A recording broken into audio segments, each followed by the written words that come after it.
السلام عليكم ورحمة الله تعالى وبركاته. maantana waxaan ka sheekeyn doonaa qisadii calaawudiin wuxuu ahaa wiil agoon ah, wuxuuna la noolaa hooyadiis, waxayna ku noolaayeen danyari. waxaa dhacday calaawudiin maalin asagoo magaalada iska socdo duurka wareegaya ayaa waxaa la kulmay nin oday ah. ninkii ayaa salaamay, waxa uu yidhaahday, anigu waxaan ahay aabbaha saaxiibkiisa, waana ku jeclahay, waxaan ku siinayaa jabkan dahabka ah. waxaan doonayaa in aad ii shaqaysid, shaqo yar ii qabatid, maadaama aan adiga aabbaha saaxiibka ahay. calaawudiinna lacagtii markuu arkay, nacam, waan kuu qabanayaa, waa lacag fiican, waa inay anfacaysaa. calaawudiin odaygii waxa uu ka codsaday, wuxuu yidhi, meeshaas god ayaa ku yaalo, aniga ma geli karo, adiga ayar waxaan yara rabaa inaad godkaas geshid oo wax iga soo bixisid. calaawudiinna waa uu ka yeelay. meeshii dhagax ayaa ku wadnaa, dhagaxii ayay riixiyeen, mise waxaa kasoo baxay godka waxa uu lahaa jaranjaro. calaawudiin jaranjaradii ayuu hoos ugu sii degay, maadaama isagoo yaraa odayga meesha ma u geli karin. calaawudiin laakiin godkii waxa uu ku arkay wax uusan filaynin oo weligiis uusa arag, dahab tiro badan oo aad iyo aad u badan. laakiin waxaanu dahab ah oo meeshan yaallo. ninka waxa uu codsanayay jalmad maar ah oo meesha taalla oon qurux badnayn, oo wuxuu ku hayay, jalmadayda ii soo bixi, jalmada ii soo bixi. calaawudiin waa u yaabay, waxaanu dahabay meesha yaallo, maxaa uu jalmada oo u sheegayaa? soo la yaaban calaawudiin ayuu jalmadii u soo qaaday. calaawudiin wuxuu dhahaa, alma dahab soo qaadataa, laakiin ninka aad iyo aad ayuu u qeylinayay oo wuxuu dhahay, ii keen jalmadayda, la soo dhaqsa jalmadayda, haddii kale albaabka ayaan kugu xirayaa, ayaa uu ninkii ku dhawaaqay. calaawudiin arrintii ayuu ka naxay, oo ninkaani waa maxay sababtiisa? markaas wuxuu yidhaahday, anoo godka kasoo dhammaanin, wax aan kuu qabanayo ma lahan. ninkiina waxa uu yidhaahday, adiga naftaada halligtay, waana kugu oodayaa albaabka. calaawudiin waxaa rabtay sameey, ayuu ku yidhaahday ninkii isla markiina godkii ayuu calaawudiin ku daboolay oo dhagaxii ayuu ku aadiyey. intuu dhagax la xarbinayay ayaa ninkii waxaa kasoo dhacay faraantii, wuxuuna kusoo ag dhacay calaawudiin agtiisii. calaawudiin oo naxsan ayaa faraantigii soo qaaday, ninka kasoo dhacay gacanta ayuu gashaday. isla markiiba godkii hilaaca ka dhex bilowday, cirfiid aad iyo aad u weyna meeshii ayuu soo istaagay. wuxuu yidhaahday, walaalow, maxaan kuu qabtaa? adiga ayaa i wacday maadaama aad faraantigan haysid, laakiin aniga waxaan kuu sheegayaa 3 wax bas ayaad iga codsan kartaa. 3daas wax aad rabtidna waan kuu samaynayaa. calaawudiin oo baashi kor u haya wuxuu yidhaahday, waayahe, gurigayga ma ii geyn kartaa? haa ayuu ku yidhaahday. isla markiina waxa uu ku celshay gurigii hooyadii oo calaawudiin barnaanka u ogeed. markii gurigu arta aad iyo u naxday, calaawudiin ayaa u imaatay se wax u jiraan. asagana waxa uu sheekeeyey taariikhdii asaga iyo odaygii soo dhex maray, iyo godkii u cararay, iyo wuxuu yidhaahday, bahashan duug ah ayuu u qeylinayay. calaawudiin ayaa wuxuu damcay bahasha baalbusta ka jaf. isla markiina bahasha afkeed qiic ayaa kasoo baxay, cirfiid weyn ayaa meeshii soo istaagay, oo waxa uu yidhaahday, min fadlikum, maxaa idiin qabtaa? iga codsanaysiin? waxaad iga soo bixiseen xabsi in badan aan ku jiray, waad mahadsan tahay. wax alla waxaa rabtidna waan kuu samaynayaa, adiga ayaan kuu khidmaynayaa, maxaa kuu qabta? calaawudiin hooyadiis aad iyo aad u la yaaban ayaa waxa uu yidhaahday, maxaa idiin qabtaa ood codsanaysid? calaawudiin oo la yaaba ninkii ayaa waxa uu yidhaahday, hadda muhiimadeen u weyn waxa weeye, gaajo ayaan dareemaynaa, raashin aan cunno ma heli karnaa? nacam ayuu yidhaahday. isla markii miis ayaa u fisamay, wax kasta oo qudrad ah oo macaan oo la jecel yahayna meeshii ayay soo fuuleen. calaawudiin iyo hooyadiisna bahashii ayay cuneen. guriga naga qurxiyay dhan guriga waa u qurxiyey, waxay ku noolaadeen nolol aad iyo aad u fiican.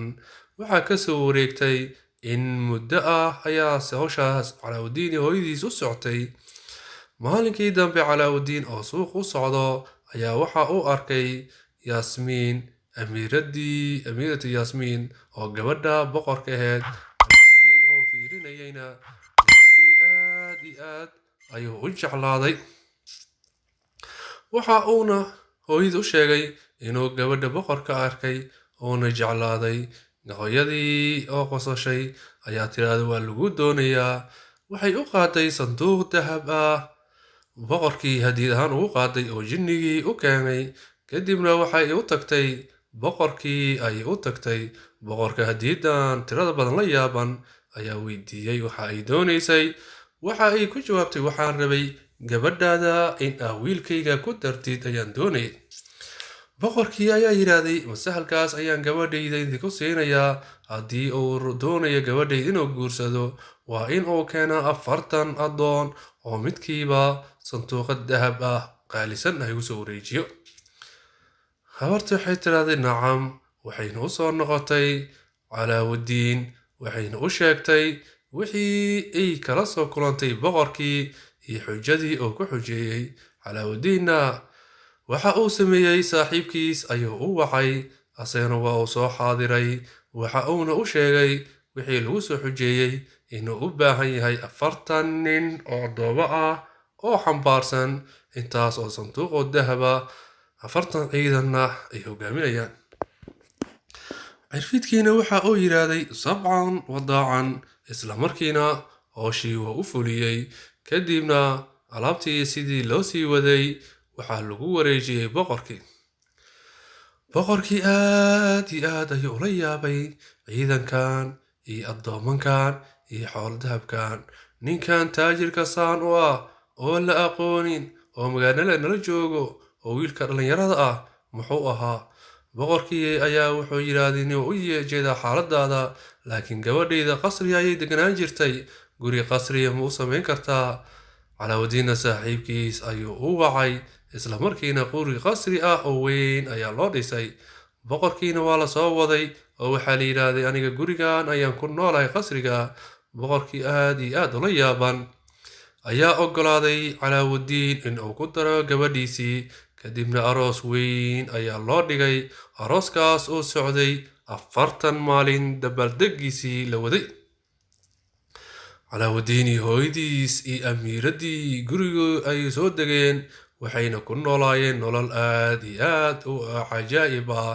laakiin calaawaddiin uma uusan sheegin jalmadka meesha taallo oo duug ah waxay tahay iyo waxa uu u hayo. laakiin nin oday ah oo dhahayo jalmada dhammaatay oo maaraya hayo. ileen wuxuu ahaa ninkii oo ogaaday jalmadkii in meesha lagala baxay oo raadinayay. yaa hayo gabadhiina waxay tiraahday anaga ayaa gurigeenna mid taallaa. lacag fiican ayuu u sheegay. isla markiiba waxay la oroday jalmadkii oo waxay u geysay odaygii. wuxuu dhahay jalmadii cusub oo fiican ayuu ugu bedelay. jalmadiina asaga ayaa qaatay. wuxuuna ogaaday in ay tahay jalmadii uu raadinayay. waa uu salaaxay. kadibna ninkii ayaa u soo baxay. waxa uu yidhaahday waxaan doonayaa inay qaadid gabadhana hiisii qaadid waxaana baabi'isid. kadib calaawaddiin ayaa imaaday. wuxuu imaaday meeshii oo bannaan qasrigii. aad iyo aad ayuu u naxay. gurigiisii hooyadiis ayuu tegay. wax uu sameeyo ayuu kari waayey. faraantigii ayuu soo bixiyey. farta ayuu gashaday. waxa uu wacay saaxiibkiisna waxau yidhaahday hal arrin ayaa kuusii baxday. haddana arrintii labaad ayay ka codsanaysaa. ogow hal xabale ku dhiman tan markaan kuu fuliyo. waxa uu ku yidhaahday waxaan doonayaa in aa i qaadid oo i geysid meeshaas ninkana aa hordaysiisid ayaan doonayaa. kadibna wuxuu isku dhagiyey derbi. ninkiina markii labaad ayuu waxa u wacay saaxiibkiisii. waxa uu yidhaahday waxaan doonayaa in uu ninkaas seexdo. cirfiidkiina waxa uu ku yidhaahday waad og tahay xabaddii u dambaysay ayaa kuu dhiman. wax dambe uun kuu fulin doono ma jirto haddaba ogow. waxa uu yidhaahday waxaan doonayaa ninkaas inaa iga seexisid dabcan wadaacan ayuu dhahay. ninkiina waa calaawadiin waxa u imaaday saaxiibtiis, kadibna wuxuu u sheekeeyey xaaladii. jalmadkiina waa uu baray waxa ay tahay. waxa uu soo qaaday jalmadkii oo tusay saaxiibtiis iyo sida ay u shaqayso iyo hawshii ay ku taajireen iyo noloshii ay ku jireen. kadib haddii uu salaaxay waxaa soo baxay cifriidkiina waxa uu baray saaxiibtiisii, waxauna u sheegay inay tan saaxiibtiis tahay. cifriidkii wuxuu yidhaahday maxaad iga codsanaysaa? wuxuu yidhaahday waxaan kaa codsanayaa ninkan daalimka ah in aad naga fogaysid ayaan kaa codsanayaa, meel dheer aad geysid uusan dib damba nagu soo noqonaynin. cifriidkiina wuxuu yidhi sabcan wadaacan, meel fog oo saxaraha ayuu ka tuuray. howlahoodii iyo gurigoodii iyo qasrigoodii iyo noloshoodiina waa u soo celiyey. calaawadiin iyo hooyadiisna way isku soo noqdeen.